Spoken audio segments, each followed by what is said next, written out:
Sterkspruit High School in the Eastern Cape stand a chance to win the title of Mr. and Miss Sterkspruit High at the school's pageant next year. Now, to make the win sweeter, the winners will get the opportunity to travel to London or Paris as part of a community-based project, Inspire a Student. Established by talent developer and pageant organizer Bandile Magibili. He joins us now in studio to tell us more. Good morning, and thank you so much for joining us on Newsroom Africa. Welcome, Bandile. Yeah, good morning, Ms. Chaba. Tell us more about the pageant. The pageant is actually in progress now. I decided that I wanted to organize something for my hometown because I have a background of creating developmental platforms back in East London. So because the environment back in Sterkspruit does not allow me to create those weekly type kind of events, then I identified school as the better option, whereby one gets to get the learners to participate, to liberate them from this level 7 and academics only approach to a child developmental process.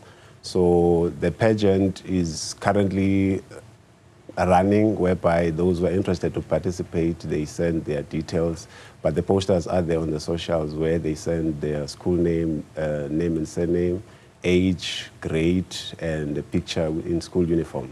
So the idea behind that is that since I've been creating these platforms of taking artists abroad on different art forms in the past, I decided, let me do one for my hometown. So I came up with this concept of Miss and Miss Sterkspruit High School with the intention of getting those learners to have a serious mind shift, to believe that we don't have to relocate to places like Johannesburg to make things happen, because these big cities don't give us talent. We live with our talents and enhance this place and make them look like things can only happen in short spaces. So I came up with this concept to inspire learners, actually.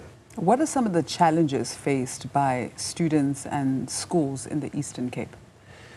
I think it's not in particular the Eastern Cape. There's a serious challenge in terms of the quality of educators that we have, because they only focus on the academic side, when it comes to learners' development. Because for me, for instance, I am a victim of the same thing, because during my time, I was also a level 7 student.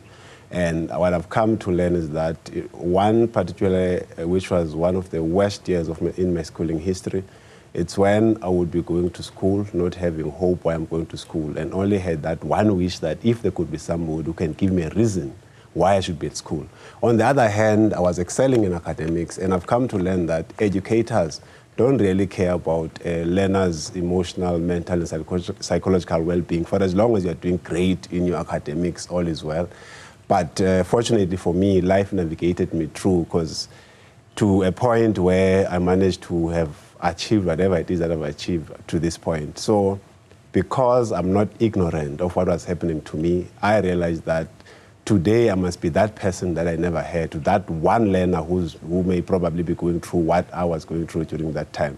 Some may be regarded as if they are not getting this high grade because they don't have the capacity, which is not the case, because sometimes when you get to school, instead of focusing on the subject or what you are being taught, you are busy nursing your bruises from back home or whatever experiences that you are faced with.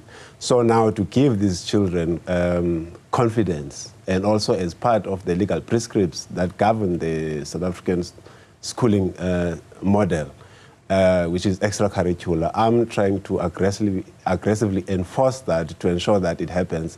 But one of the major challenges is that principals from this school, they treat these organizations as their households, and they don't make schools about learners, they make it about themselves.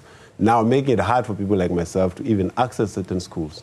I can even make a simple example now. There's a school that there's a learner who actually registered to participate. And then part of the form requires that the school to put a stamp, not that it attaches any obligation to the school, just to actually verify that this kid is actually a learner at this particular school. I can tell you now that the principal of the school refused to actually put the stamp on the form. I think because for me, I'm a very honest somebody. I don't value or worship people's positions. I value impact, even if I get it from somebody who's on the street. And some of them, they are in competition. So now if I go to a certain school and then they don't like that school, I get to suffer, you know, because they think now because they're in competition, so I cannot go, you know, and actually execute programs. And some of these programs, they get rejected, you know, by some of these principals, so which is one of the major challenges. So, and I even actually lodged a formal complaint with one of the schools called Tlokeng Senior Secondary School, whereby I took it to the Portfolio Committee on Basic Education in Parliament. So to actually tell them that these extracurricular activities and co-curricular activities are only good on paper. All right. You've Okay, now there's a case with the Pretoria High Court, but it's just that now our attorneys on record, the person who was actually taking care of this case, was passionate about the case, actually had, I don't know what happened in the law firm where he left, so now we had to get other attorneys to actually pursue the matter. But then now, for now, because of the state of Mr. Mkhai's health at this present moment, I decided like we are taking just a short break, and we did get an invitation from the state attorney to come and have a round table regarding this matter. And then we said they must send us an agenda, which was last year in November. And if they don't send us an agenda, we're not going to come. And then what's happening is the South African flag story is that Mr. Mkhai is the one who designed the SA flag, but then in the history books, Mr. Frederick Bronwell is the one who's actually said with the designer. Yet, Mr. Bronwell was the chairperson of the technical committee that was responsible for receiving flag design from artists across South Africa. So because I work with artists, I try to instigate that to ensure that we actually change this narrative of glorifying people who have not done work. And how did that happen? How did it come about that the alleged originator of the flag, the creator of the flag, as you are saying, did not get the credit for the work that he did? Yeah, I think Mr. Mkhai was actually a political activist, and he was the one who was responsible for creating banners for protest marches, symbols like such as your SATU. Mr. Mkhai designed the SATU logo in 1991. It's also older than the South African flag. So he was not supposed to be known that he's the one who created these symbols, like your Dinosa logo and many other symbols. He also coordinated the Eastern Cape coat of arms, but does not claim to be the design of the coat of arms, like Bronwell is claiming, or what history is actually claiming. So that is basically what actually happened when it comes to the issue of the flag.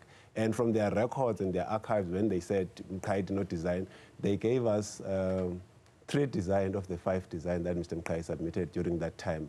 And now, as part of the call never said colors must be 6, but from the design that they sent back, it has 6 colors, the ones that are actually in the one that is currently flying, you know? So briefly, what's the next step? No, the next step, we are doing it the legal way, and there are other creative ways of actually bringing attention to this, because the powers that be, they are not actually acting because they are probably benefiting from this entire project. All right, we're going to have to leave it right there. All right. And we will follow up on this story. Thank you so much for your time. No, thank you so much for having me.